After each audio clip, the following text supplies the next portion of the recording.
Before the bustling metropolises of New York or the vibrant communities of Tel Aviv, the Ashkenazi story began not in Eastern Europe, but on the banks of the mighty Rhine River in the Middle Ages.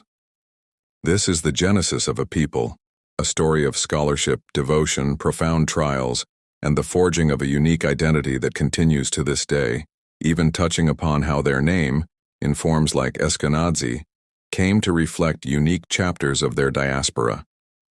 From the 9th to 11th centuries, Jewish settlers were often invited to the burgeoning Rhineland cities of Speyer, Worms, and Mainz. Local rulers like Bishop Rudiger of Speyer were eager to grow their cities and recognize the value of Jewish communities. They granted them formal charters providing protection and autonomy in exchange for their vital skills in international trade and finance. Here they established stable, self-governing communities known as kehilot, which built synagogues, schools, and legal courts, becoming an integral and prosperous part of the medieval economy. This precious stability sparked a golden age of learning that would define Ashkenazi culture forever. The French scholar Rashi, Rabbi Shlomo Yitzchaki, wrote a revolutionary commentary that, through its brilliant clarity and concision, made the dense Talmud accessible to students. His work became the bedrock of Ashkenazi study for all time.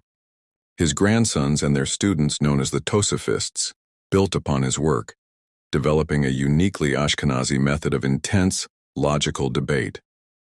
Alongside this powerful intellectualism, a spiritual movement called the Hasidei Ashkenaz, pious ones of Ashkenaz, emerged. These mystics and ethicists promoted a life of deep personal piety, extreme humility, and unwavering moral perfection, shaping the unique spiritual character of the community. This era ended in absolute cataclysm.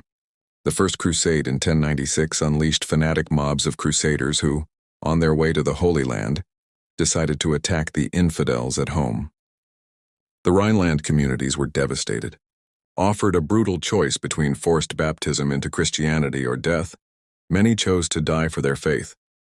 This ultimate act of martyrdom, known as Kiddush Hashem or the sanctification of God's name, became a defining and traumatic memory.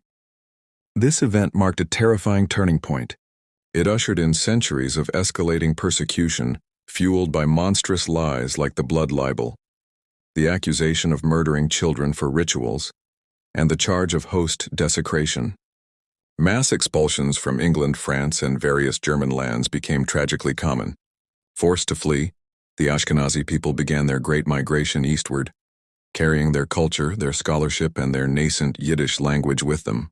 While most Ashkenazi Jews fled east, the surname Ashkenazi